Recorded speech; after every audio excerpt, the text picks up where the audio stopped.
This is Batocera, a fully loaded, pre-configured, all ready to run version of Batocera. This is a standalone emulation package designed to be booted off of a removable device like a micro SD card or a USB drive. What you see here is the end result of dozens, maybe even hundreds of hours of work. Unlike EmuDeck, this does not install on your Steam Deck, but is rather a removable solution. In this video, we're going to compare and contrast it to EmuDeck, as well as show you the basics of getting it set up. All this and more is coming up, so stick around. Let's go into the Bungalow world. If you're a longtime user of EmuDeck, you're used to having a ton of tools available to you. EmuDeck Compressor, BIOS Checker, Steam ROM Manager, Cloud Backups. There are tons of things that EmuDeck does that we just sort of take for granted. It's not just an emulation installer, it sets up tons of things for you. It takes care of a lot of the heavy lifting that you would otherwise have to do yourself should you want to set all of these emulators up all by yourself. Now, if you're watching this video, you're probably very familiar with EmuDeck and how it works. What we really want to do, though, is compare and contrast what EmuDeck offers versus what Batocera offers, and maybe decide which one may be best for you. Now, one of the things that's really popular about EmuDeck is the ability to inject games from your emulation platforms into the Steam operating system, right into Steam. If you go through this parser list, you can actually turn on and off certain ROMs from the list. In this case, we'll turn on Xbox because I don't have a ton of Xbox games. When you parse through those games, it will actually give you a list and a nice little preview of what games it is that you have. In this case, I have 2 games here. Unfortunately, it doesn't always get the box art right, but listen, we do what we can. These can be actually injected directly into Steam, meaning that once you're inside of the Steam operating system, you can actually see that these games exist inside and are ready to run and are completely pre-configured. For a lot of people, this is very tantalizing, but a lot of other people may want to separate their emulation from the rest of Steam. Running Batocera starts by going to the boot manager and choosing the external storage device or your micro SD card that you have installed Batocera on. Then when it boots up, you'll find out there's a couple of problems out of the box. This was designed, at least initially, to be solely run as a handheld device. If you want to send it to your TV or to an external capture card, you have to make some changes. There's also another little problem where the sound doesn't output right either. So out of the box, you're going to have to make a couple of changes. Fortunately, it's not incredibly difficult to change your video and audio output, but it's not something that I found worked automatically. And it's something that if you're constantly shifting between handheld and a TV mode, that might be a problem for you. But once you're all booted up, you literally are completely independent from your SteamOS install. So there's really nothing you can do wrong, right? If you mess something up in here or you are worried about breaking something, this is completely isolated on that external drive. That means a lot to some people. We can dig through some of these settings. And one of the things that a lot of people are going to be interested in seeing outside of fixing the sound and video will be changing the way that it looks. Everybody's very particular about how it looks. Now, what you're seeing here is sort of the hyperspin look. If you've ever seen hyperspin, that's kind of the way that this is set up, at least in this build that I'm using here. But it doesn't mean you have to keep it this way, right? So we have sort of this crossbar. We have these very over-the-top graphics. And listen, it's great if you can pick up an image already made like this, but for a lot of people, you're going to have to kind of start from scratch. And so a lot of people aren't going to go through the level of effort that it took to put something like this together. Now, I can tell you this image was very difficult to get. It's made by somebody called Retro Guy, and good luck trying to get a hold of it. It will take you a considerable amount of time. I'm not going to share how or where to get it. That's going a little outside the lines, but at least you'll know what you're looking for. This is the 512 gigabyte version of Retro Guy's build. And so it, as you can see, has tons of stuff, even in the Gen 4, Gen 5 Persuasion. Now, again, this isn't what you download, right? This is something that was very heavily curated. And there's a lot of work that goes into this sort of thing. But look at this. There's so many things that are sort of built in that you can do, like PC gaming ports are available. This really is a demonstration of what the end product could look like if you're willing to put in the time. Now, just like in other packages, Batocera has a scraper and all that good stuff. So if you don't want to actually have to work on getting all these yourself, why, you'll be able to do that. Now, the other thing, as I was mentioning earlier, were themes. So if we go and take a look, there's also a built-in updater. Here's your screen scraper interface. So you can grab that sort of thing. You can download updates here as well as themes downloading. So here are all of the themes that are available for Batocera, at least at the time of this video. Look, we're only on the C's here. There's a couple that are already installed, including this comic book one, right? So I did an update. I'm going to grab it. I'm going to download it. I'm going to turn it on so you can see what it looks like. I cut a whole bunch of stuff out because you didn't want to watch it download. But once you change it, it looks like a completely different interface. So whatever you're looking for your emulation kiosk experience, Batocera can do it. Now, it's important to know that what you're seeing here is Emulation Station, which is also built into EmuDeck. So if you like what you're seeing here, but you would prefer to stay on EmuDeck, a lot of these themes are also available for EmuDeck's Emulation Station, right? Because EmuDeck has two different models, right? One is inject everything into Steam. The other one is run Emulation Station and have a central hub, much like this one, for your emulation needs. That's the kind of guy that I am. I don't want to inject 17,000 games into my Steam library. In fact, I really don't want to inject anything into my Steam library other than maybe Emulation Station. So that is where these packages sort of differ. Emulation Station is the hub that both of these products use. So we'll go ahead and launch Aladdin here real quick. I just want you to see that they do put on very clean bezels, keep the aspect ratios correct, and you can even cycle through different types of effects using the bumpers. In this case, we can sit here and flip through a variety of different settings, and, you know, people have different ideas of what they want. So here we go. This is just your standard, your standard Disney Aladdin, and then you can see we're flipping through the different color palettes, for example. That's very popular in the Game Boy emulation scene, is to have that sort of color change out of palettes. Anyway, I'm not going to sit here and play it because that would be super, super boring. So as you can see, it's got background music. It's got sort of that boot intro. There's all sorts of ways you can configure this thing to make it your own. For a lot of people, you're not going to want to do that. You're just going to want to set a theme, throw your ROMs in here, throw your BIOS files in here, and just go with it. But here's yet another theme that was pre-installed. As you can see, this sort of does the box art cover flow type scenario. I see this is something that would be, well, maybe not. I've got like 17,000 main games.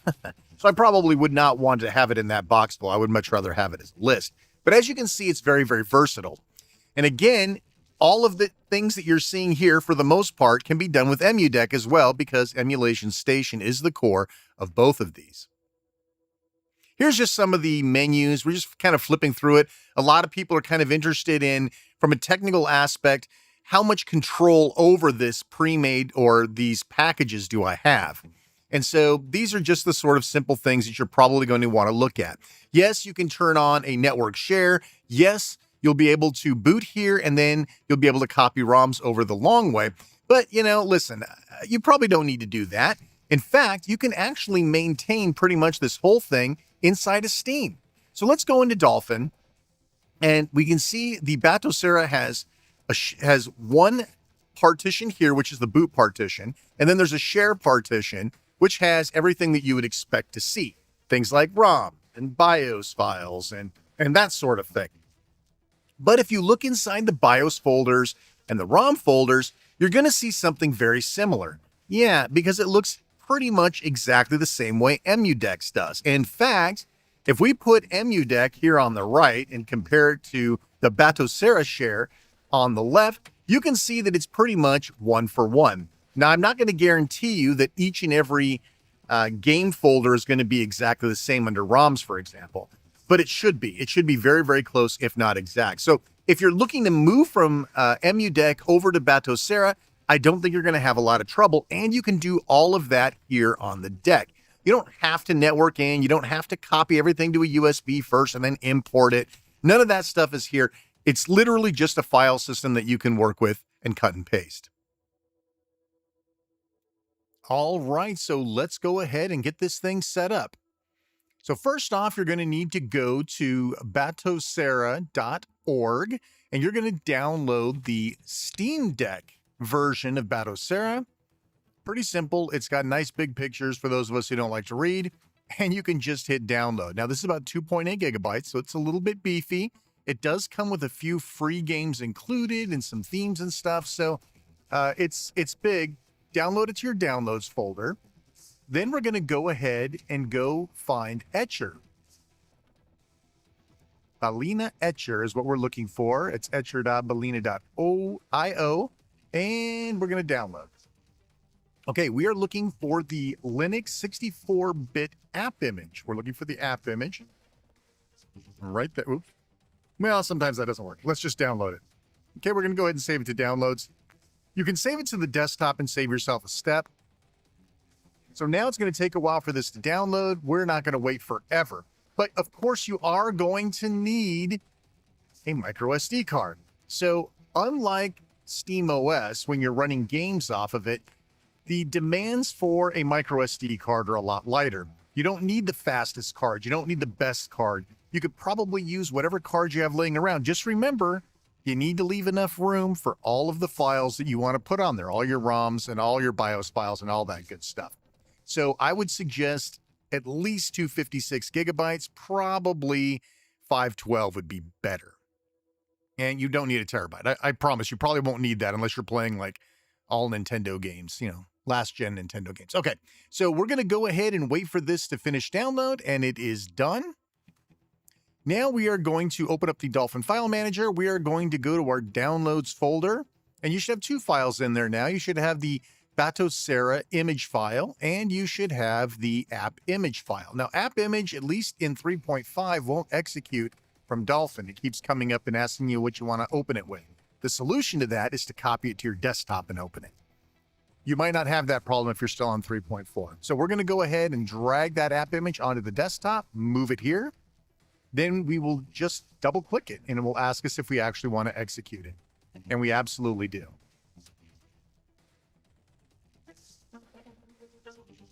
Okay, it's on the other screen as usual. I'll have to go drag it over here. Double screen sucks. Okay, so now we have it and we're all ready to go. All you have to do is select Flash from File. Obviously, you're going to pick your Batocera image file from your downloads folder. Easy peasy, this should all make sense. And then you're going to select your target. Now, your drive is probably hidden. You see where it says Show to Hidden? It thinks that that is a system drive. It really isn't. Just make sure you changed it out, okay? Make sure you have that other card in here. Please, I beg you. Otherwise, you're going to wipe your regular micro SD card. Just make absolutely sure. In fact, they're going to even ask you one last time, are you absolutely positive? Because this is going to wipe the entire card out. So make sure you've already changed out that card. You don't have your regular card. Now, sometimes that pop-up that you just saw asking for your pseudo password will appear behind Etcher and you won't even know that it's there and you're wondering why it's not working. So just move the window aside and you'll probably see that. If you don't already have a password set, go to the console and type PASSWD and set a password before you do this step.